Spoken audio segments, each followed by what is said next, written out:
So hey guys, welcome back to my new video.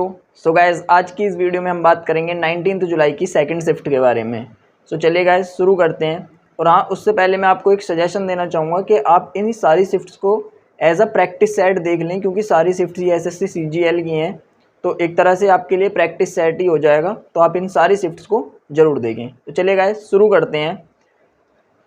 First question है हमारा, which number among इतने is not divisible by 3। तो यहाँ पर डिजिटल सम देख लेंगे, जिसका डिजिटल सम 3, 6, 9 नहीं आएगा वो हमारी नहीं हो पाएगी डिविजिबल।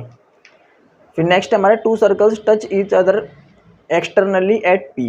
दो सर्कल्स हैं हमारे जो कि एक्सटर्नली P पर टच कर रहे हैं। ये हमारे दो सर्कल्स हो गए। AB is a direct common tangent. AB एक डायरेक्ट कॉमन टेंजेंट है ये हमारी। A and B are points of contact and angle PAB, जो हमारे PAB है, ये जो हमारा PAB है ये 65 डिग्री दे रखा है। तो हमारा जो APB है ये हमेशा 90 डिग्री होता है, ये हमेशा 90 डिग्री होता है। तो हमारा एंगल PAB 65 है, तो ABP कितना हो गया 25 डिग्री। फिर नेक्स्ट है, two persons started running on a circular track simultaneously with speed 20 and 30 meter per second in opposite direction if the circumference of the circular track is 100 meter, मतलब 100 metre. तो distinct point पर cross करेंगे। तो इसमें क्या करना है हमें, सिंपल इन दोनों का रेशियो लेके 2:3 और अपोजिट डायरेक्शन में तो ऐड कर देंगे। 2 + 3 5 हमारा आंसर हो जाएगा।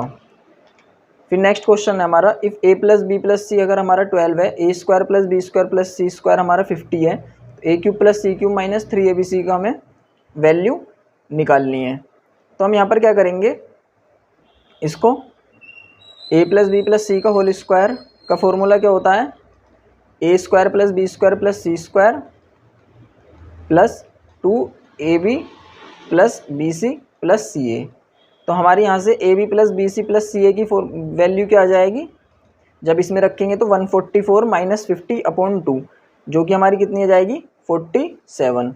फिर हमारा A³ + B³ + C³ - 3ABC का फॉर्मूला क्या होता है, A³ + B³ + C³ - 3ABC का फॉर्मूला हमारा क्या होता है, A + B + C into A² + B² + C² - AB - BC - CA।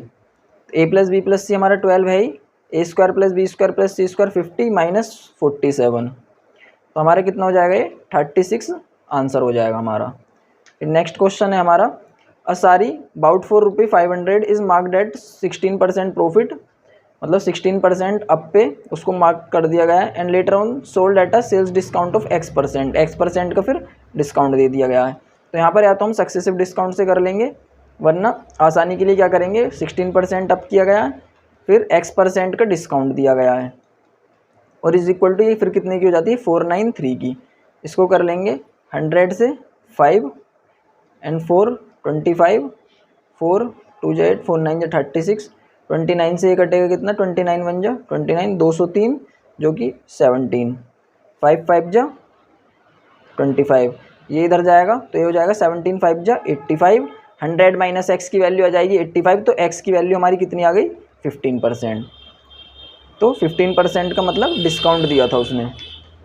फिर नेक्स्ट है, in a group of 32 students, 32 students के ग्रुप में उनका एवरेज वेट है 18.5 किलोग्राम, और जब उसमें से 4 स्टूडेंट्स को निकाल दिया जाता है, 4 स्टूडेंट्स को निकाल दिया जाता है, तो जो बचे हुए 28 हैं, जो बचे हुए 28 लोग हैं, उनका जो एवरेज वेट है वो 15.5 यानी 15.5 किलो बचता है। तो एवरेज वेट उन 4 स्टूडेंट्स का निकालना है जो गए हैं। तो देखो, अब जैसे 18.5 से 15.5 किलोग्राम मतलब एवरेज वेट बचा, मतलब एवरेज वेट कम कितना हुआ है 3 किलोग्राम, मतलब उन सबका एवरेज वेट 18.5 तो होगा ही होगा, 18.5 तो होगा ही होगा, प्लस में वो एक्स्ट्रा कितना ले गए, इन 28 लोगों का 3 किलोग्राम पर पर्सन के हिसाब से, 28 लोगों का 3 किलोग्राम पर पर्सन के हिसाब से इतना वो फालतू ले गए। और हमें एवरेज निकालना है, तो अपोन कितना कर देंगे यहाँ पर 4, क्योंकि 4 लोग हैं, तो 4 7 या 28, 7 3 या 21, और जब ऐड करेंगे तो हमारा 39.5 आंसर आ जाएगा, क्योंकि वो 28 × 3 फालतू ले गए, और 4 का एवरेज निकालना है तो 21, और 18.5 पहले से था ही, तो 39.5 हमारा एवरेज आ जाएगा। फिर नेक्स्ट है हमारा if sec theta is equal to 4/3 तो tan square theta plus tan four theta. तो यहाँ से हमें क्या करना है, सेक स्क्वायर थीटा हमारा कितना हो जाएगा 16/9। फिर sec square theta minus tan square theta कितना होता है 1। टेन स्क्वायर थीटा कितना हो जाएगा हमारा सेक स्क्वायर थीटा -1 यानी 16/9 -1 यानी 9/9 यानी कि हो जाएगा 7/9। तो 7/9 प्लस टेन स्क्वायर थीटा का भी स्क्वायर हो जाएगा टेन फोर थीटा यानी 49/81। 9 7 जा 63 प्लस 49 112/81 हमारा आंसर आ जाएगा। फिर नेक्स्ट क्वेश्चन है सिंप्लीफिकेशन का, ये मैंने आपको हर शिफ्ट में करा दिया है, इसको आप खुद से करना। फिर नेक्स्ट है हमारा using cot A minus cot A minus B का ये फॉर्मूला रख के, तो यहाँ पर ए को हम क्या रख लेंगे 45 डिग्री और बी को हम रख लेंगे 30 डिग्री। तो हमारा क्या आएगा कोट 45 जो कि होता है हमारा 1, कोट 30 √3 होता है हमारा प्लस 1 अपॉन कोट 30 हमारा कितना होता है √3, कोट ए हमारा कोट 45 -1। जब इसको हम सिंप्लीफाई करेंगे तो √3 प्लस 1 से ऊपर नीचे मल्टीप्लाई करेंगे तो 2 + √3 हमारा आंसर आ जाएगा। फिर नेक्स्ट है हमारा if P cos alpha is equal to 3 and 4 tan alpha is equal to Q। देखो कोस अल्फा और tan अल्फा दे रखा है, तो कोस अल्फा और tan अल्फा में कोई रिलेशन नहीं होता, लेकिन हाँ सेक अल्फा और tan अल्फा में ज़रूर होता है। क्या sec square alpha minus tan square alpha is equal to 1। तो हम यहाँ से क्या करेंगे सेक अल्फा निकालेंगे। सेक अल्फा हमारा कितना निकलेगा, सेक अल्फा हमारा निकलेगा P/3 tan अल्फा हमारा कितना है Q/4। Sec square alpha minus tan square alpha करेंगे तो निकलेगा हमारा P²/9 minus Q²/16 is equal to 1, यानी कि ये हमारा थर्ड वाला ऑप्शन आंसर हो जाएगा। फिर नेक्स्ट है इन ट्राइंगल ABC कोई ट्राइंगल है, ये हमारा ABC कोई ट्राइंगल है, इसके इंटरनल बाइसेक्टर हैं एंगल B और C के इंटरनल बाइसेक्टर्स O पर मिलते हैं। ये एंगल B और C के इंटरनल बाइसेक्टर्स हैं, ये मिलते हैं हमारे O पर। और एंगल ये जो BAC है ये हमारा दे रखा है 72 डिग्री। तो इसका डायरेक्ट फार्मूला क्या होता है एंगल BOC जहाँ पर मतलब इंटरनल बाइसेक्टर मिलते हैं 90 + A/2। तो हमारा कितना जाएगा 126 आंसर आ जाएगा। फिर नेक्स्ट है हमारा the lateral area of cylinder is 3168 यानी 2πRH की वैल्यू दे रखी है, 2πR हमें निकालना है, H हमारा 48 इसमें दे रखा है 3168। तो यहाँ से R निकालेंगे हम, तो पहले इसे 11 से करेंगे, 11 2 जा 22, 11 2 जा 22, 288, फिर 2 2 जा 4, 4 7 जा 28 एंड 4 2 जा 8, फिर 24 2 जा 48, 24 3 जा 72। तो ये हमारा R कितना आ गया 21/2। अब हमें क्या निकालना है, इसका वॉल्यूम निकालना है। वॉल्यूम का फॉर्मूला क्या होता है πr²H। πr² हमारा क्या होता है सर्कल का एरिया। तो मैंने आपको एक डायरेक्ट फार्मूला बताया है कि अगर रेडियस हमारी 7K है तो सर्कल का एरिया 154K² हो जाएगा। तो हम यहाँ से πr² आराम से निकाल लेंगे। 154 इंटू K की वैल्यू यहाँ पर कितनी है 3/2, तो 9/4 इंटू H 48 कर देंगे तो हमारा आंसर आ जाएगा। फिर नेक्स्ट क्वेश्चन है हमारा a shopkeeper allows a discount of 10% on the printed price. 10% discount देता है और फिर भी 20%, तो इसका भी डायरेक्ट फार्मूला होता है CP/MP 100 माइनस 10 मतलब discount percent upon 100 plus gain 20 यानी कि 90/120। 33 जा 34 जा यानी 3:4 हमारा आंसर आ जाएगा। फिर नेक्स्ट है A can do a work in 4 days. A किसी काम को 4 दिन में कर सकता है, बी 12 दिन में कर सकता है। If they do work on, अब इसको हम टोटल वर्क मान लेते हैं इन दोनों का एलसीएम यानी 12। ए एक दिन में 3 यूनिट काम करता है, बी एक दिन में 1 यूनिट काम करता है। दोनों ने 2 दिन तक काम करा लगातार एक साथ में, यानी 3 1 4 2 जा 8 यानी 8 काम उन्होंने निपटा दिया। तो कितना काम बचा है उनका 4/12। तो कितना बचा है मतलब 1/3 उनका वर्क बचा है अभी। फिर नेक्स्ट क्वेश्चन है inlet pipe A and B can together fill an empty tank in 1.5 घंटा। ए और बी किसी टैंक को 1.5 घंटे में भर देते हैं। आउटलेट पाइप जो कि आउटलेट पाइप है हमारा सी, जो कि पानी को मतलब खाली करता है, can empty the completely field tank in 4.5 घंटे। सी 4.5 घंटे में खाली कर देता है। तो यहाँ पर एक माइनस का साइन लगा लेते हैं हल्का सा, जिससे पता चले कि आउटलेट पाइप है। When only pipes A and C are open together, जब ए और सी को साथ में खोला जाए तो एम्प्टी टैंक को 6 घंटे लगते हैं भरने में। Find the time taken by B, मतलब बी अकेला कितना टाइम लेगा उसे खाली टैंक को भरने में। तो यहाँ पर हम क्या कर लेते हैं, इन सब का एलसीएम ले लेते हैं। तो एलसीएम कितना आ जाएगा हमारा यहाँ पर 1.5 और 4.5, 1.5 इंटू 3 और 4, तो ये 12, 12 एकम 12, 12 पंजे 60 यानी 18।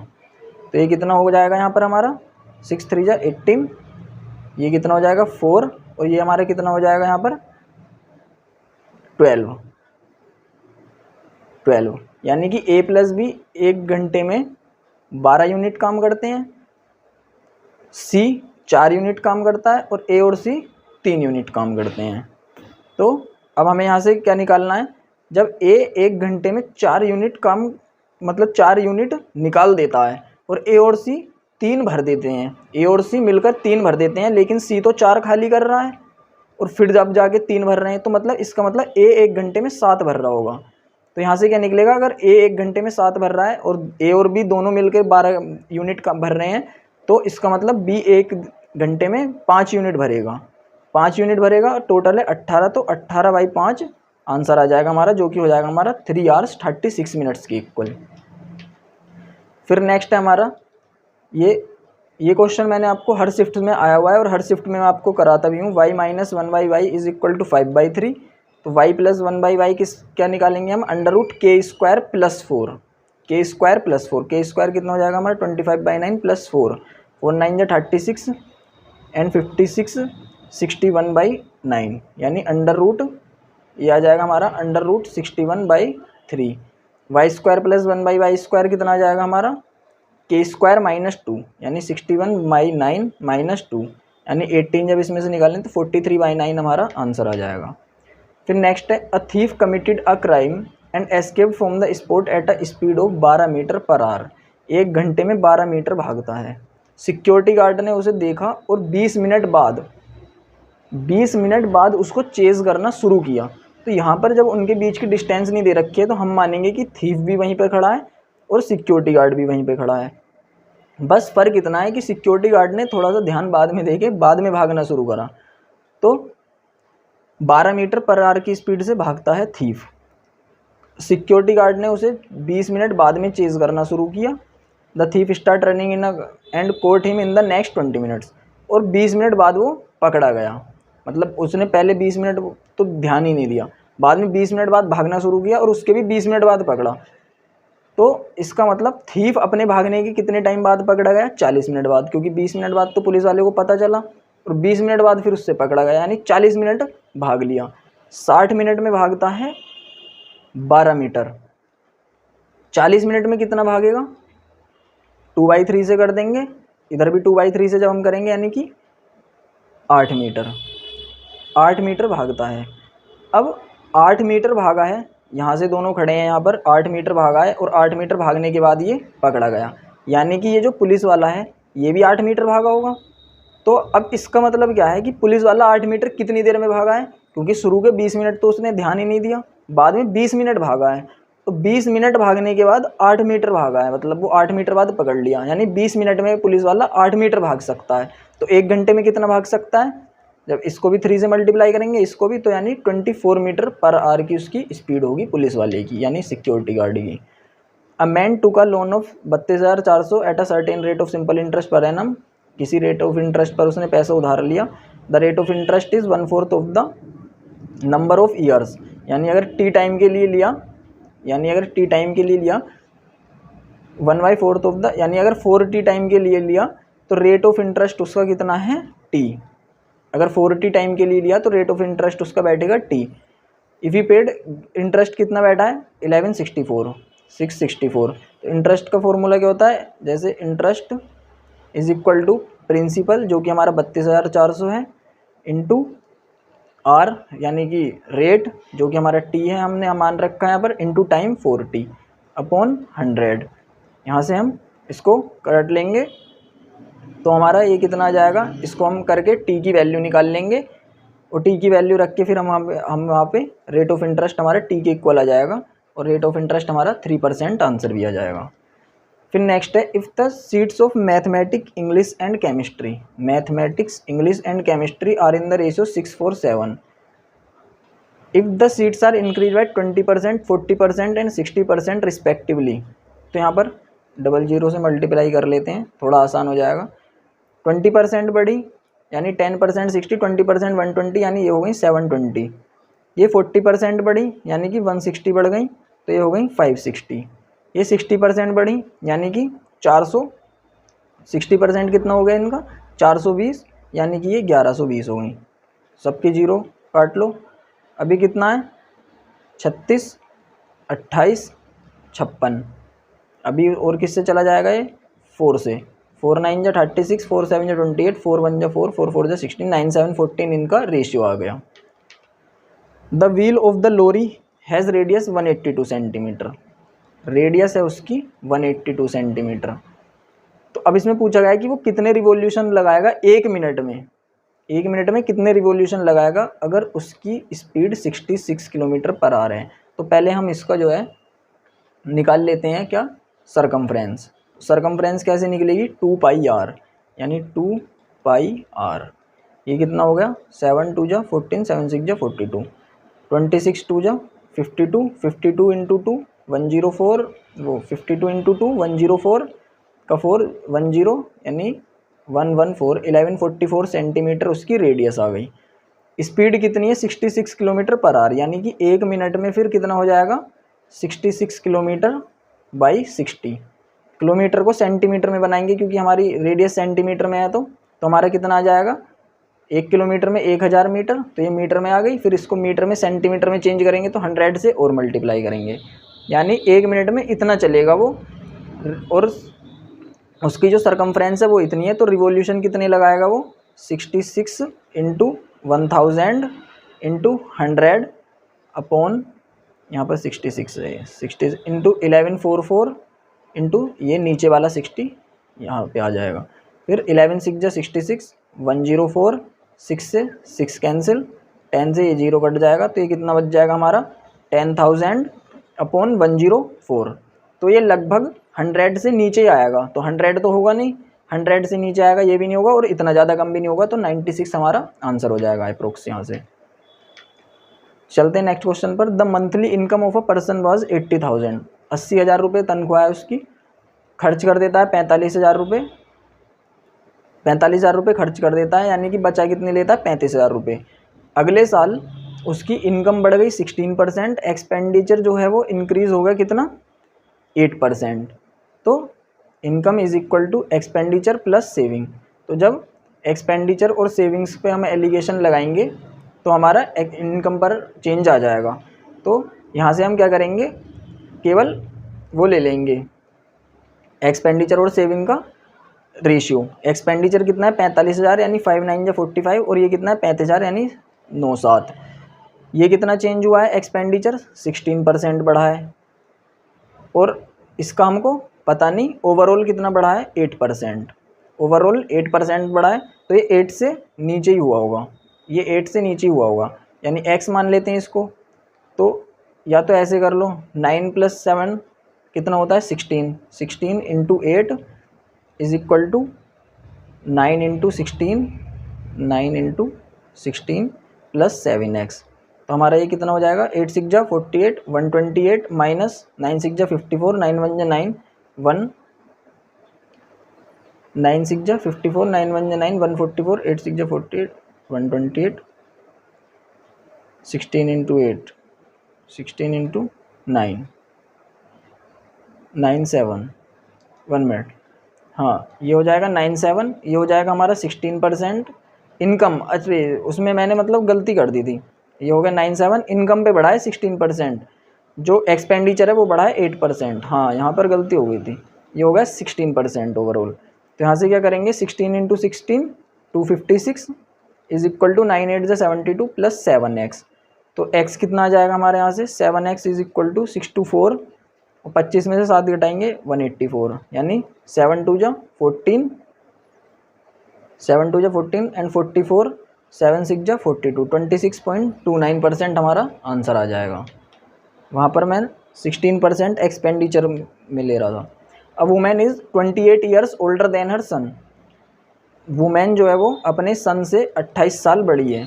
इन 3 years her age will be, 3 साल बाद उसकी एज कितनी हो जाएगी, W+3, twice the age of her son, अपने सन के ट्वाइस, यानी सन आज कितने का है, S का, तो 2 साल बाद कितने का हो जाएगा, S+3 का।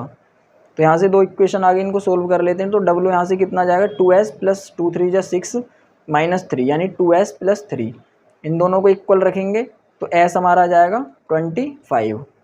तो 25 हमारा आंसर आ जाएगा।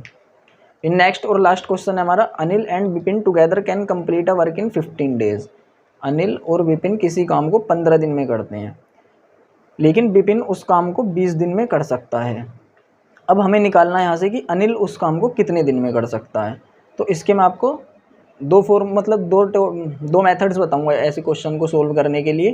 कि पहले तो हमारा होगा कि हम इन दोनों का एलसीएम ले लेते हैं कि ओवरऑल वर्क कितना होगा, 5 3 15 5 4 20 यानी 60, यानी A+B 4 काम करते हैं 1 घंटे, मतलब 4 यूनिट वर्क करते हैं 1 दिन में, और B अकेला 3 वर्क करता है। तो बचा हुआ करेगा कौन, A, जिसका बचेगा काम A 1 यूनिट बचेगा। तो 1 यूनिट काम करेगा 1 दिन में, तो 60 यूनिट काम कितने दिन में करेगा, 60 दिन में। तो यहाँ से हमारा एक तो ये हो जाता है। फिर एक हमारा डायरेक्ट फार्मूला होता है कि अगर A+B किसी काम को पूरे को X डेज में कर रहे हैं, A उस काम को X + A डेज में कर रहा है और B उस काम को X + B डेज में कर रहा है, तो हमारा X = हो जाता है √AB। अब जैसे हमारा इस क्वेश्चन में था कि A+B हमारा दे रखा है 15, ठीक है, B हमारा दे रखा है 20 यानी 15 + 5, तो हमारा 15 कितना हो जाएगा, 15 = √AB, यानी A यहाँ पर 5 आ गया और B हमें निकालना है। तो हमें क्या करना पड़े, यहाँ से B हमारा कितना आ जाएगा, 15 15 2 2 5, B कितना जाएगा हमारा 45, B हमारा 45 आ गया, यानी A हमारा कितना हो जाएगा 15 + 45 60 हमारा आंसर हो जाएगा। ओके गाइज, ये थे हमारे सारे क्वेश्चंस। आई होप आपको मेरे समझाने का तरीका पसंद आ रहा होगा और वीडियोस अच्छी लग रही होंगी। सो अगर वीडियोस अच्छी लग रही हैं, पसंद आ रही हैं, तो वीडियोस को लाइक करें, कमेंट करें, शेयर करें और चैनल को सब्सक्राइब करना बिल्कुल ना भूलें, क्योंकि मैं पूरे सारी शिफ्ट्स लेके आ रहा हूँ और आपके लिए as a practice set work करेंगी। Okay guys, bye.